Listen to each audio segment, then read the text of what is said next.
Hai semuanya, balik lagi bersama gue Benny Karsono yang akan menceritakan cerita horor ke kalian semua sampai bulu kuduk kalian merinding.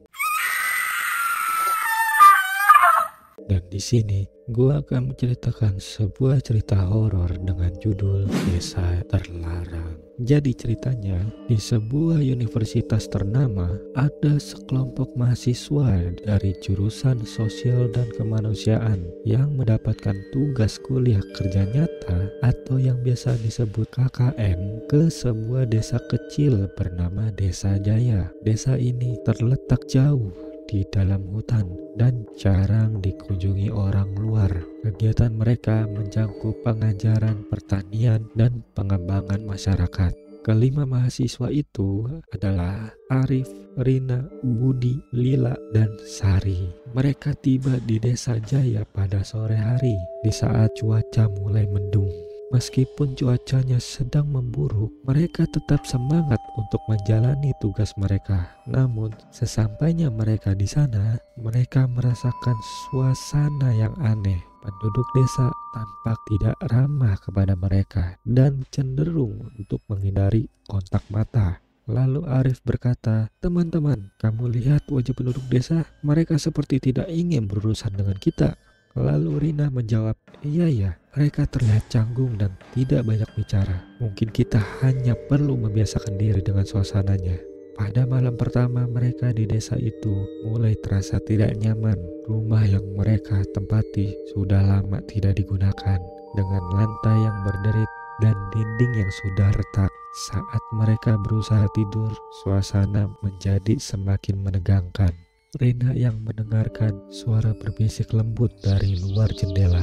Lalu Rina berkata, "Hei teman-teman, aku mendengar sesuatu dari luar. Seperti ada yang berbisik." Lalu Budi menjawab, "Alah, itu pasti cuma suara angin. Jangan kamu terlalu pikirkan lah." Lalu keesokan harinya, kepala desa memberitahu mereka tentang ritual kuno yang sedang berlangsung setiap malam purnama di hutan sekitar desa. Kepala desa mengatakan, "Saya sarankan kalian tidak pergi ke hutan malam ini. Ada ritual kuno yang sangat penting bagi kami. Banyak cerita tentang hal-hal buruk yang terjadi kepada siapapun orang yang tidak menghormatinya."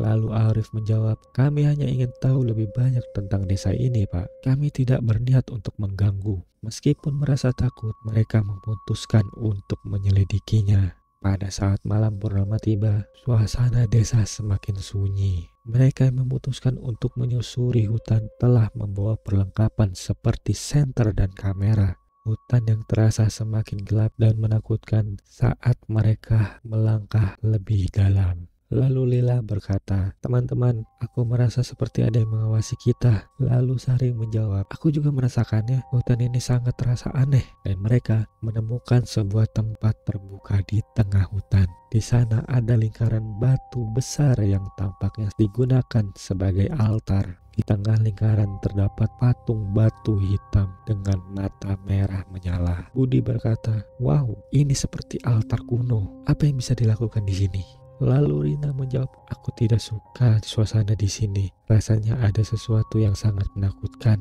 Tiba-tiba salah satu dari mereka, yaitu Arif, melihat sesuatu di sudut pandangnya. Dia melihat sosok putih berbalut kain dengan wajah yang tampak seperti tengkorak berdiri di antara pepohonan. Lalu Arif berteriak, "Lihat itu, ada sesuatu di sana." Mereka semua menoleh dan melihat sosok itu menghilang begitu saja di balik pohon. Ketegangannya yang mulai meningkat di saat mereka mencoba untuk meninggalkan tempat tersebut. Mereka merasa tersesat. Jalan-jalan di hutan tampak berubah dan mereka tidak bisa menemukan arah jalan pulang. Arif yang mulai kesal berkata, "Kemana kita ini? Kita sudah melewati jalan ini sebelumnya." Lalu Sari menjawab, "Aku rasa kita hanya berputar-putar di sini. Bagaimanapun caranya, kita harus cepat keluar dari sini." Pada akhirnya, mereka sampai juga ke rumah. Dan anehnya, mereka melihat kondisi rumahnya menjadi berantakan. Beberapa perabotan rusak dan beberapa barang juga menghilang. Yang lebih menakutkan, terdapat tulisan aneh di dinding seolah-olah ditulis dengan darah. Lalu Lila berkata, "Apa ini? Tulisan ini seperti dibuat dengan darah." Lalu Budi menjawab, "Ini sangat menakutkan dan kita harus segera pergi dari sini." Pada saat malam ketiga, suasananya mulai semakin mencengkam. Mereka mulai mendengar suara ketukan pintu dan bisikan yang tidak jelas. Lalu Sari berkata, "Suara apa itu? Ada suara ketukan pintu dan bisikan-bisikan aneh. Aku jadi takut." Lalu Rina menjawab, "Ayo coba kita periksa. Jangan biarkan rasa takut ini menguasai kita." Ketika mereka memeriksanya, mereka melihat bayangan-bayangan gelap bergerak di sekitar rumahnya. Tiba-tiba terdengar suara teriakan nyaring dari dalam rumah. Mereka melihat pintu kamar mandi yang terbuka sedikit dan ternyata di dalamnya ada sesosok wanita bergaun putih dengan mata merah menyala menatap mereka. Lila yang melihat itu berteriak, itu sosok wanita yang kulihat di hutan." Dengan panik, mereka langsung berlari kembali ke ruang utama. Suara jeritan dan ketukan semakin mendekat. Arif yang melihat ke arah jendela juga melihat ada sesosok bayangan hitam yang menatap dari luar, seolah-olah mencoba masuk ke dalam rumah. Lalu Arif berkata, "Kita harus cepat keluar dari sini. Keadaan ini semakin memburuk." Ketika mereka mencoba menghubungi pihak kampus, sinyal telepon sama sekali tidak berfungsi. Pada malam itu, suara-suara aneh semakin dekat dan mereka mendengar teriakan dan tangisan dari luar yang semakin mendekat. Bayangan-bayangan gelap mulai mengisi ruangan, bergerak dengan kecepatan yang mengejutkan. Lalu Sari yang mulai ketakutan berkata, "Kita tidak bisa tinggal lagi di sini. Kita harus pergi sekarang juga." Dengan keberanian terakhir mereka mulai meninggalkan rumah dan berlari ke arah hutan, berharap bisa menemukan jalan keluar. Ketika mereka melewati hutan, mereka merasa seolah-olah ada sesuatu yang mengikutinya dari dalam kegelapan. Lalu ada bayangan hitam muncul di antara pohon-pohon dan suara jeritan yang terus-menerus menggema. Sesampainya di kampus, mereka langsung melaporkan kejadian tersebut, tetapi tidak ada yang benar-benar mempercayai cerita mereka.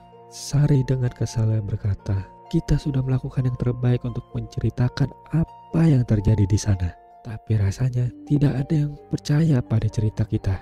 Mereka yang merasakan pengalaman tersebut terlalu menakutkan untuk dijelaskan.